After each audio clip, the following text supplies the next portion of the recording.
দুনিয়ার মানুষেরা জেনে রেখে দাও, শুনে রেখে দাও, আমি রাসূলুল্লাহ যখন ইশারা করি আল্লাহ চাঁদটা দুটুকরো করে দেয়। আমি রাসূলুল্লাহ যখন ইশারা করি আমার সূর্যটা ওপর দিকে উঠে চলে আসে। আমি রাসূলুল্লাহ যখন খারাপ পানিতে নোংরা পানিতে আঙুলটা ডুবিয়ে দিই সঙ্গে সঙ্গে পানিটা পরিষ্কার হয়ে যায়। আমি রাসূলুল্লাহ যখন আঙুলটা ফাঁক করি ওই সঙ্গে সঙ্গে আঙুলের মাঝখান দিয়ে ফুয়ারা পানি বেরোয়। আমি রাসূলুল্লাহ আমার গা থেকে ঘাম বেরোয়, খুশবু বেরোয়। আমি রাসূলুল্লাহ যে রাস্তা দিয়ে দিয়ে চলে যায় খুশবু আর খুশবু হয়ে যায়। আমি রাসূলুল্লাহ যে পথ দিয়ে দিয়ে চলে যায় সেই পথের পাথর ধুলি কুনাগুলো আমি রাসূলুল্লাহ আমাকে সালাম দেয় বটে। এত কিছু ঘটে, এত কিছু সব আল্লাহ আমাদের হুকুমে ঘটে। আমি রাসূলুল্লাহ আমার দ্বারাই নয়, আল্লাহর হুকুমে আমি রাসূলুল্লাহ আমার মাধ্যম দিয়ে হয়। দুনিয়ার মানুষ শুনে রেখে দাও, আমি কোনো খোদা নয়, আমি কোনো প্রভু নয়, আমি কোনো রব নয়, আমি তোমাদের মতো একজন মানব। বলেন না সুবহানাল্লাহ। এই জন্য রাসূলুল্লাহ বলে এই কোনটা কি ঠেঙে গেলে এদিক ওদিক টেনে দিয়ে রাসূলুল্লাহ আমাদের মতো মানুষ। যাকে না দেখতে পায় তার কি চলন, কি গো আপনারা সব বাইরে সব চলতি ভাষা ভুলে গেছেন। যাকে না দেখতে পায় তার কি চলন, কি রাসূলুল্লাহকে ভালো লাগে না? রাসূলুল্লাহর কথা বললে এদের বুকটা ফেটে যায়, রাসূলুল্লাহর কথা বললে এদের কষ্ট হয়, রাসূলুল্লাহর কথা বললে এদের জানটা খারাপ হয়ে যায়। কিন্তু আমরা রাসূলুল্লাহর মহব্বতের মানুষ, রাসূলুল্লাহর কথা আজ বলছি কাল বলো, মওতের আগে পর্যন্ত বলবো। একবার জোরে বলি সুবহানাল্লাহ। আর আল্লাহ বলছে মওতের সময় যদি কলমা পড়ে মরে যেতে পারো। রাসূলুল্লাহ লাস্টে কার নাম আছে গো? রাসূলুল্লাহ, তাই তো? লা ইলাহা ইল্লাল্লাহ মুহাম্মাদুর রাসূলুল্লাহ। এই মওতের সময় যদি রাসূলুল্লাহর নাম তাহলে আল্লাহর রাসূলের নাম তাহলে মরতে পারো, আল্লাহ জান্নাত দিয়ে দেবে। একবার জোরে বলেন, জোরে বলেন না সুবহানাল্লাহ। তাই তো নাকি গো? আমরা রাসূলুল্লাহকে মহব্বত করি, ভালোবাসি, প্যার করি। এই রাসূলুল্লাহ এসেছে, রাসূলুল্লাহকে আমাদের মতন মানুষ মনে করবেন না। হযরত আনাস প্রমাণ দিচ্ছে, আমি 1 তারিখে রাসূলের দরবারে গেলাম, আমি 1 তারিখে রাসূলের দরবারে গিয়ে যে যখন দাঁড়ালাম ওই দিনটা ওই রাত্রিবেলাটা চাঁদনি রাত ছিল, আসমানে সূর্যটা উঠেছিল। আমি ওই সময় আনাস কি করলাম, আমি রাসূলুল্লাহর দরবারে গিয়ে দেখতে লাগলাম রাসূল আমার হুজরাখানা থেকে বেরিয়েছে। রাসূলুল্লাহর মুখটা আমি আনাস দেখতে আরম্ভ করে দিলাম, রাসূলুল্লাহর মুখটা আমি আনাস দেখছি। ওই সময় দেখতে দেখতে আমি আনাস আমার চাঁদের দিকে খেয়াল পড়ে গেল।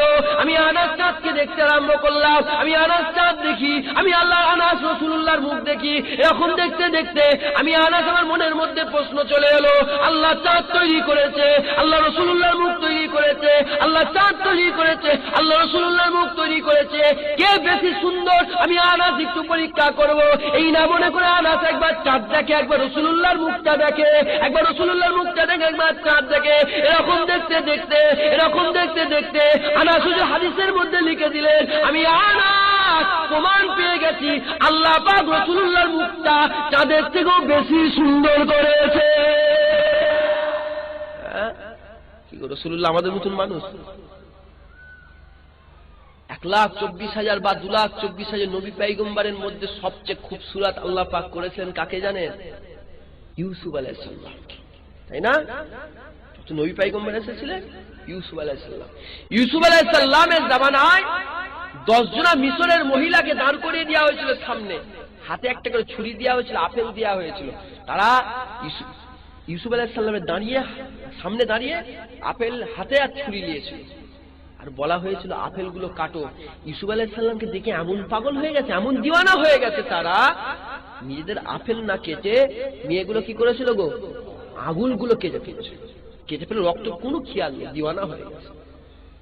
আম্মাজান আয়েশা সিদ্দিকা হুজুর বলছেন, আম্মাজান আয়েশা সিদ্দিকা হুজুর বলেন, এই দুনিয়ার মানুষেরা শুনে রেখে দাও, শুনে রেখে দাও, তোমরা একটু খেয়াল করে শুনে রেখে দাও।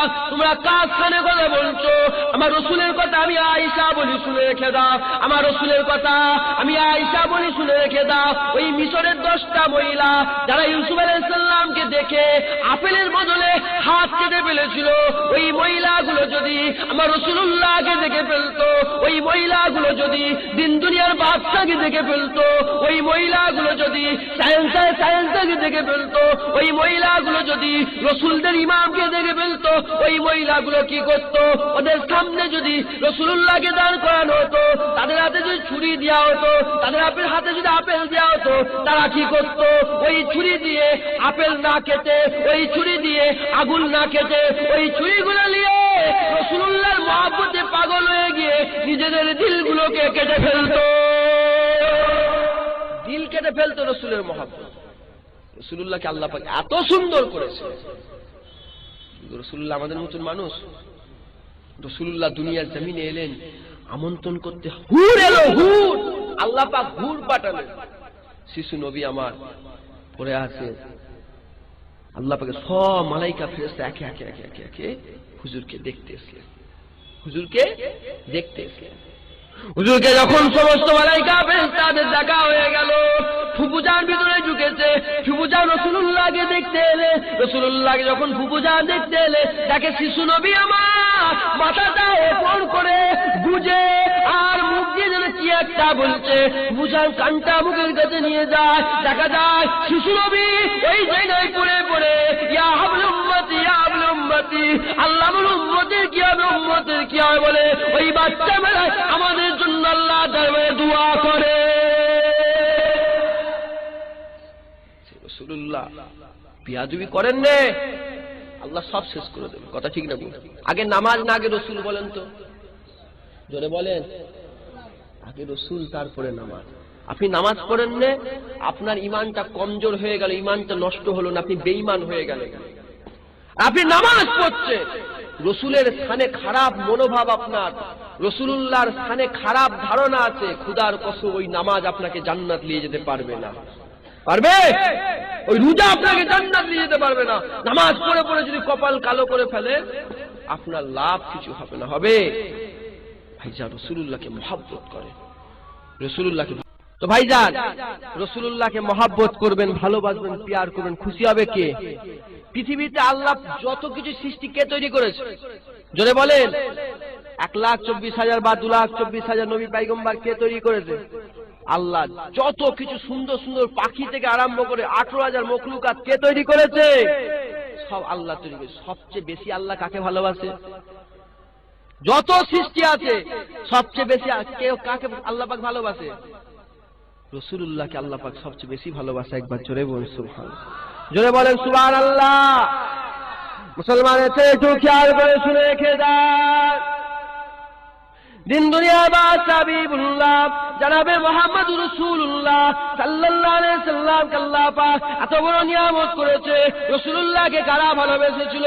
মনের হরিণটা রাসূলুল্লাহকে মহব্বত করেছিল, আসমানের তারাগুলো রাসূলুল্লাহকে মহব্বত করেছিল, আসমানের সূর্যটা রাসূলুল্লাহকে মহব্বত করেছিল, আসমানের মেঘটা রাসূলুল্লাহকে মহব্বত করেছিল।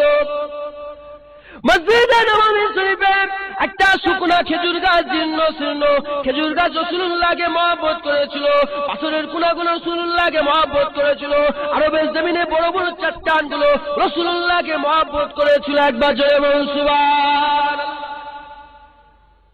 জোরে হবে না সুবহানাল্লাহ? সব রাসূলুল্লাহকে মহব্বত করেছিল।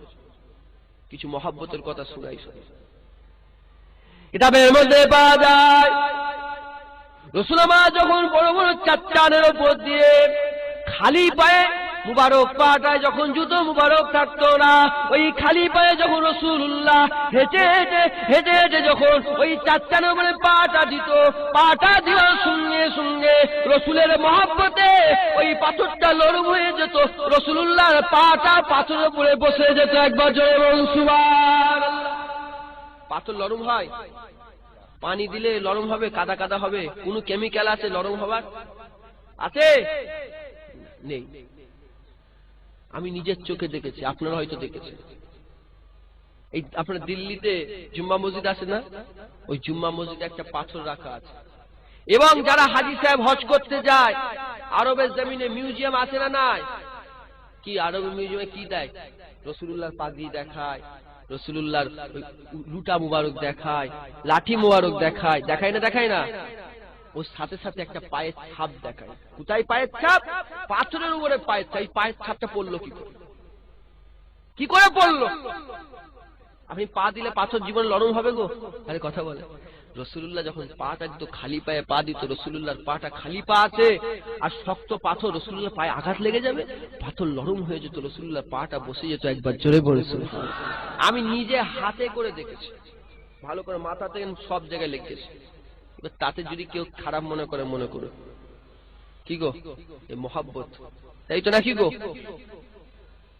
আর কে মহব্বত করেছিল মদিনা শরীফে, মসজিদে নববী শরীফে যে জায়গাটা রাসূলুল্লাহ দাঁড়িয়ে ইমামতি করতেন, ওই জায়গাটায় রাসূলুল্লাহ পাক যে জায়গায় ইমামতি করতেন, ওই জায়গার পাশে একটা শুকনা খেজুর গাছ ছিল।